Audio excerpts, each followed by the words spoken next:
Selamat pagi anak-anak Orjola kelas. Kembali lagi bersama dengan Teacher Mary dalam pembelajaran online kita hari ini.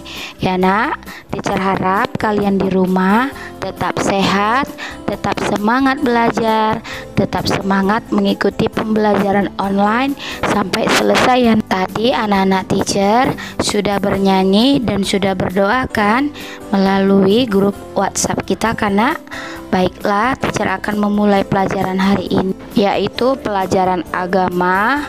Perhatikanlah penjelasan Teacher dari awal sampai akhir ya nak. Tetap semangat.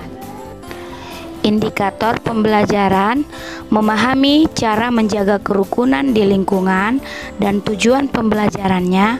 Dengan memperhatikan video pembelajaran, siswa mampu memahami cara menjaga kerukunan di lingkungan dengan benar. Baiklah anak-anak Teacher, kita akan mulai belajar ya. Buka buku paket agama kamu halaman 88. Kita memasuki materi baru yaitu bab 11 tentang rukun dan damai di lingkungan. Bagian yang pertama, uraian materi. Poin A, rukun itu indah, halaman 89 ya nak. Nah anak-anak Teacher, apa itu rukun? Anak-anak Teacher sudah pasti tahu kan? Iya, rukun adalah baik dan damai, tidak bertengkar, bersatu hati, sepakat.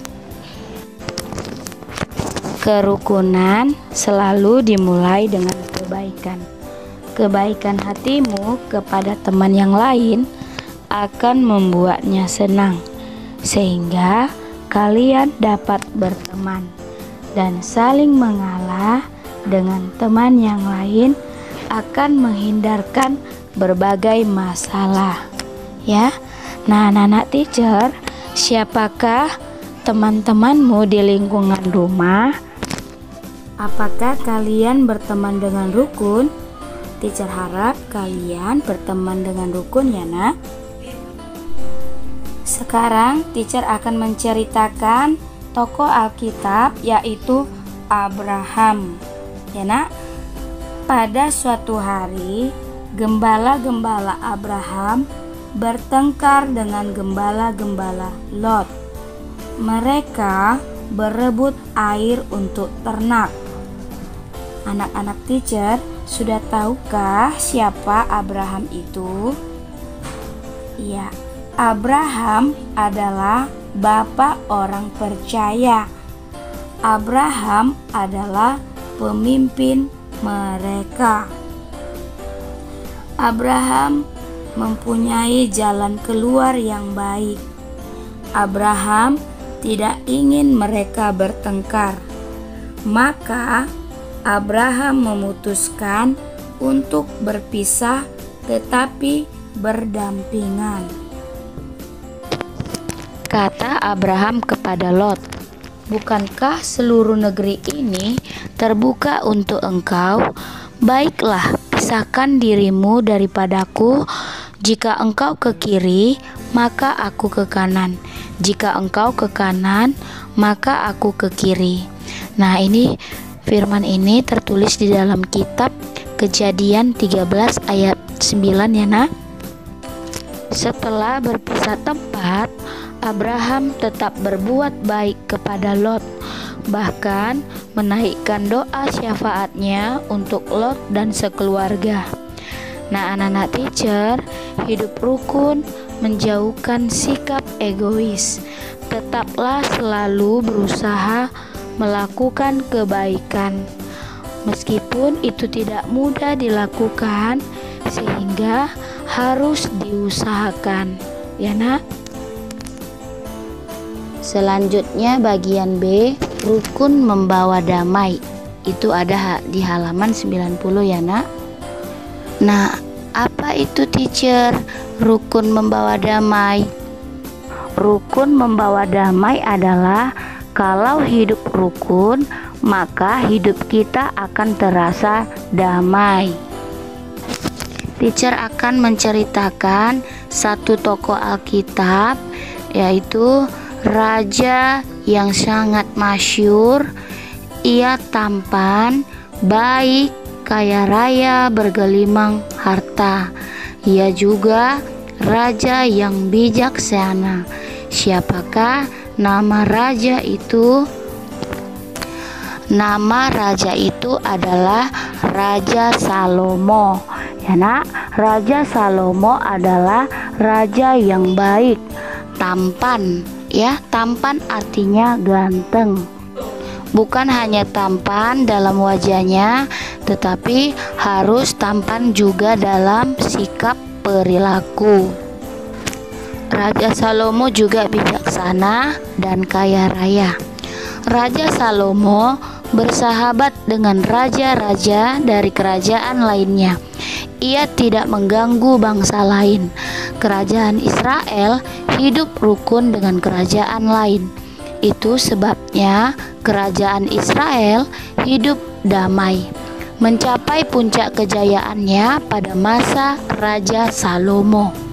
Jadi anak-anak teacher, walaupun kita memiliki wajah yang tampan, kaya raya, pintar, kita harus bersahabat yang baik dengan teman-teman yang lainnya. Ya nak, tidak boleh sombong dan harus bersikap rendah hati supaya terjadi hidup yang rukun. Ya nak.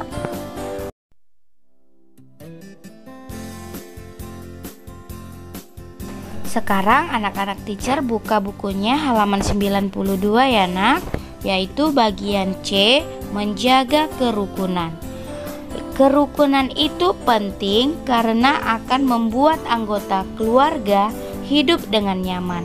Keluarga yang tidak rukun akan membuat anggota keluarga merasa tidak nyaman.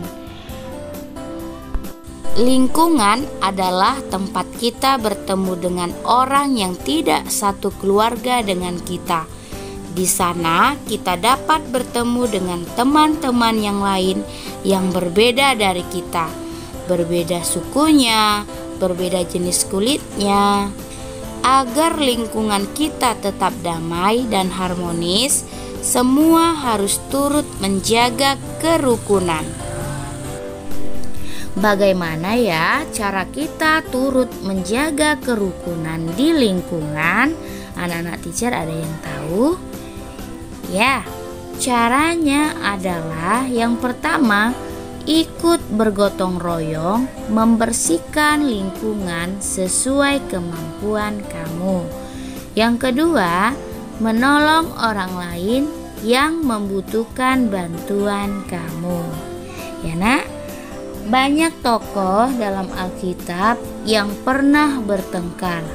Siapa ya kira-kira tokoh Alkitab itu? Teacher akan menceritakan satu tokoh Alkitab, yaitu Yusuf. Walaupun tokoh Alkitab ini pernah bertengkar, tetapi pada akhirnya mereka berdamai lalu hidup rukun. Beginilah anak-anak teacher ceritanya. Anak-anak Yakub merancang kejahatan terhadap Yusuf. Anak-anak teacher tahu nggak siapa Yusuf ini? Ya, Yusuf ini adalah adik mereka. Pada waktu itu mereka bertemu lagi. Yusuf sudah menjadi penguasa. Ini terjadi seperti dalam mimpi Yusuf dahulu. Dia tidak membalas kejahatan kakak-kakaknya. Yusuf mengampuni mereka, bahkan memberikan makanan dan tanah yang subur kepada mereka. Mereka hidup rukun dan damai di tanah Goshen di Mesir. Yusuf menjaga agar mereka semua tetap hidup rukun. Nah, anak-anak teacher juga harus baik sama abang, kakak, dan adik. Harus tetap hidup rukun. Sekalipun kalian bertengkar, tetap harus berusaha kembali hidup rukun supaya suasana di rumah menjadi harmonis. Baiklah anak-anak teacher, Sampai di sini pembelajaran agama kita hari ini. Teacher harap anak-anak teacher dapat hidup rukun dan harmonis di dalam keluarga. Kita berdoa ya nak, lipat tangannya, tutup matanya, kita bersatu di dalam doa. Tuhan Yesus yang baik, kami berterima kasih atas berkat-Mu hari ini. Kami sudah belajar tentang hidup rukun. Ajarilah kami melakukannya dalam hidup kami. Dalam nama Tuhan Yesus Kristus kami berdoa dan mengucap syukur. Amin.